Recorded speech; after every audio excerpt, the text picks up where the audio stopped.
Hey everybody, it's me Rich. Sorry for getting back too late on the next video. I did do a Dig or Die prequel from Dominion. We were up there running with Dakota and them boys and Terrace Hicks up at Dominion Raceway doing some no prep testing, getting ready for Dig or Die. And I literally had a whole video planned out, mapped out, and didn't make it as I was making some changes on the dart and trying to make sure she was ready to go for Dig or Die. So apologize for that, but we're going to kind of recoup, circle back, incorporate that one into this one, and we'll do the pre-Dig or Die runs. We'll go over Dominion's racing up there on, was it March 14th? How we skipped out on the 828 cash days because of how testing went on the 14th. And then we'll get into getting down there to Rockingham for Dig or Die and what unfolded after we got down there and the mad rush of events that happened leading up to first round, and all the people luckily I had in my corner helping me out, getting me to where I could actually make some passes and go rounds out there at Dig or Die. But yeah, we're gonna cover everything, get through that, talk about what's to come and what you will see from me, the dart, and everything else leading up to when we move out to the West Coast in June. So without further ado, here we go. I'll try to keep up with it as best I can. If you do like it, let me know. If you want to know anything specific about the car in general, drop a comment in there, like, subscribe, share it, whatever you want to do with it. I know I'm not as I don't put up as much content as everybody else, but I try to make sure it's informative.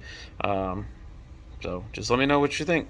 All right, here we go. This is a recap of everything that was going on down at Rockingham for Dig or Die, everything that led up to it and afterwards. So stand by, here we go. The side shot is one I just took at the beginning when we were parked up front. As you can see, I got the wing added on the back there, and the parachute actually connected this time. But we had a blast down there, and hopefully you do too watching the video. All right, here is where the dart was sitting down at Brian's shop down in Dunn, North Carolina, getting the wing fabricated. We didn't like any of the Yedquay stuff, so I had him fabricate me one from scratch. These are some pictures. The next couple are ones taken by Alec Proctor up here in Chesapeake, Virginia. He's one of my good friends, and he has quite the skill set for taking pictures. Luckily, we were able to get in out there at Top Rack Marina and get some badass pictures taken. This is probably one of my favorite ones to date of the car. Absolutely love it. And this was me making preps to go up to Dominion to do some no prep testing for Dig or Die. This was right after we rolled out off the trailer, got it unloaded. This is going to be our first test pass. This is the first video. This is going to be a little short, little burnout video to see how we're going out there. New front suspension, some new shock settings, things like that. And this is water burnout only. You can see there's next to no rubber now. It's all leaking. See that tire pressure a little bit low for right there, but we were able to get it to hook up later on in the day. That's Dakota's 73 split bumper. We'll have a link to his page, YouTube channel and stuff on here later. Good friend of mine. Absolutely love hanging out with him and Kevin up there. We had a blast. This is our last pass of the day, where we were running before we wrapped up for the day. Kevin was driving at this pass. I got a little squirrely right after her first, but I shifted second, got her settled in, and we went on through there out the back end. We'll cover the run here in a few pictures.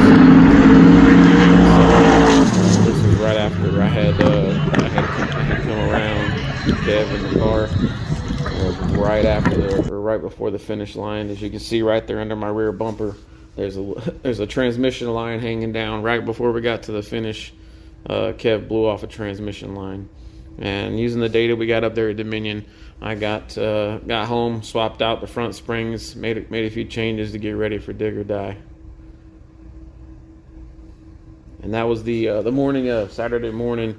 We met up with Wes Taylor to do some photo shoots for RPM Magazine, get some information together. We had a blast. He's an absolute awesome guy, absolute professional, very skilled at what he does.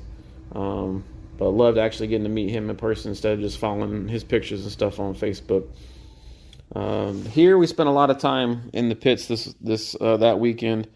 We got the car off the trailer, blew the damn O2 sensor right as we were backing it off. Spent 5 hours changing spark plugs, troubleshooting, trying to fix things on Friday.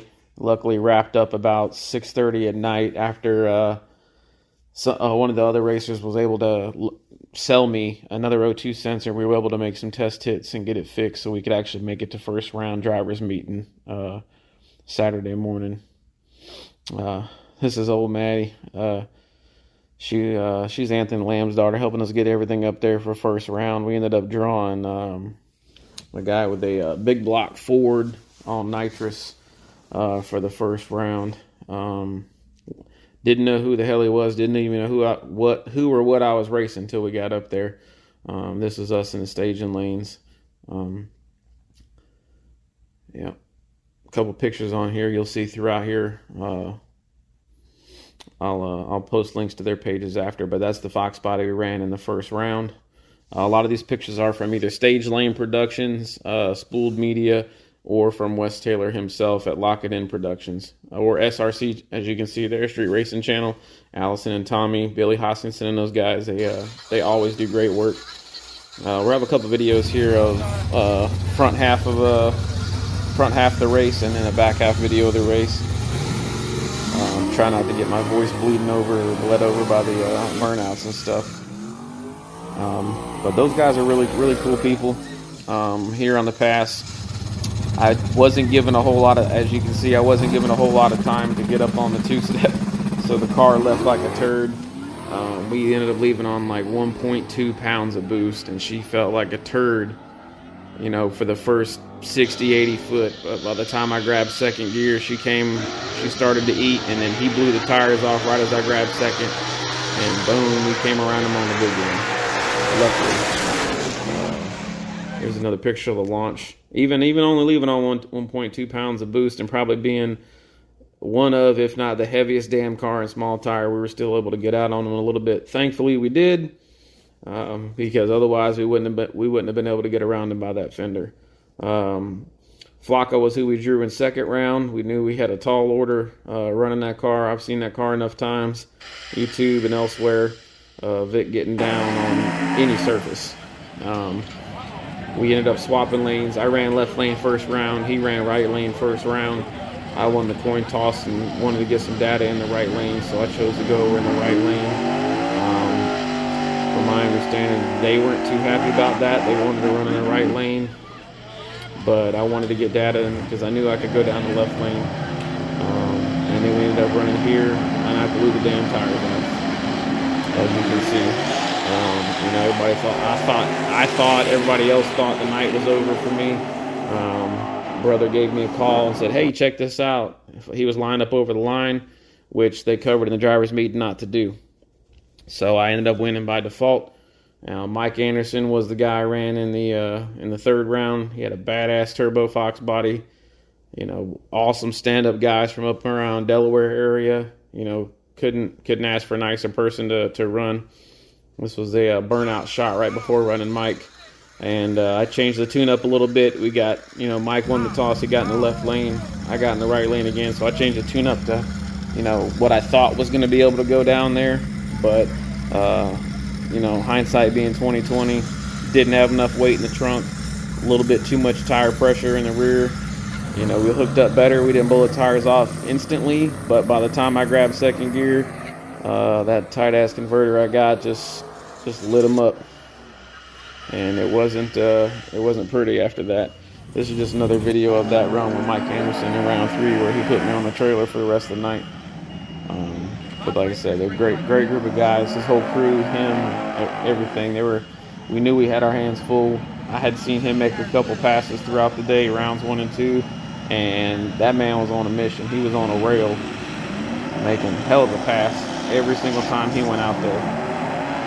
And I just had too much in it, not enough traction. You know, you don't have any traction, you're not going to win any races. This is a good shot by Corey, Spooled Media. I ended up buying this one from him afterwards because I didn't think I had any night shots of the car before, and I think this is the only really good night shot I had of it since. And that's what we got from him. This is one of the pictures that Wes just posted up, I think today, that he took for RPM magazine. This has got to be one of my favorites. Like I don't think I have any other picture from the rear of the car other than that one Alec took at Hertford that would be even close to my favorite.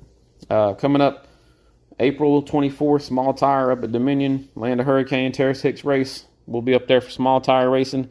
Not as many cars as Dig or Die, water burnout only. We got some things changing up for that race, but we're gonna go out there and try and give them hell. That's what you can expect from me in the Dart. Just added one that I didn't put a picture in here of. Is the May 14th, 15th Palmetto back half race down at Darlington. We just registered for that today.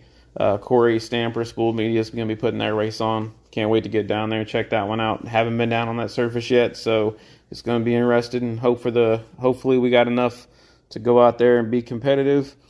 You know, with the changes we're making, we're doing some work with the converter, shock settings, front springs, tire pressure tune-ups. We're gonna be doing a lot more testing between now and then, and hopefully we can go out there and put on a show and get down that track and go rounds down there at Darlington.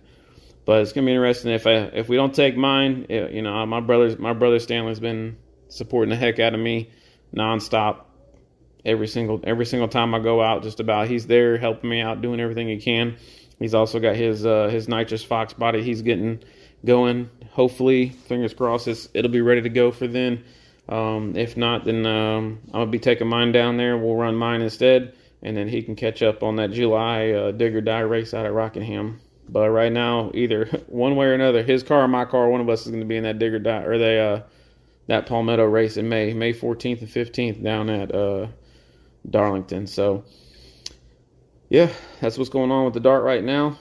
Coming up in June, we will be June 19th time frame, 19th, 20th. We'll be heading over to the West Coast, and we'll be moving just north of Seattle, up around Everett area.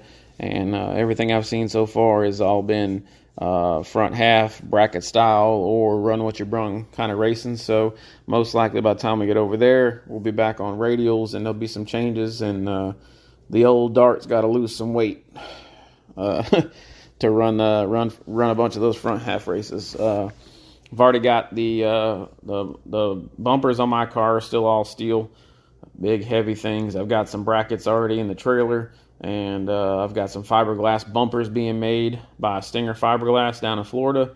Those should be on the car, ready to go for the May race. They definitely won't be on there for the April race. And other than that, there's not a whole lot that's going to change between the Dart, or change on the Dart between now and then. Once I get over to the West Coast, we'll be going through some changes. We'll be jack stand racing for a little bit. We're going to see how much weight we can get off of her, make her a whole lot lighter, because like I said, in that small tire race at Rockingham, I was one of, if not the heaviest small tire car there. I think Casey or Corey, I can't remember his name, with the four-door G8. I think he would have been about the only one that I saw, or maybe one of the wagons, if they were still heavy, that would have been close to the weight that I was going down the track. So we're going to try to drop some weight off, or make things a little bit easier, and make it to where we don't have to throw so much at it to get it to go down through there fast and keep up with all those Fox bodies we seem to draw every single race. Somebody asked me during there, was like, "You the only non-Fox body there?" And damn near was. I think there was one. I was one of two Mopars that went on through there that I know of. We had mine, and then we had the one Dodge Dakota, and he went through there as well. But other than that, that's everything we got going on for me. That's everything we got going on for the Dart. Upcoming in the future, again, April 24th, we'll be out at Terrace Hicks Land a Hurricane no prep race, back half, or actually, well, front stretch. No prep, water burnout only race.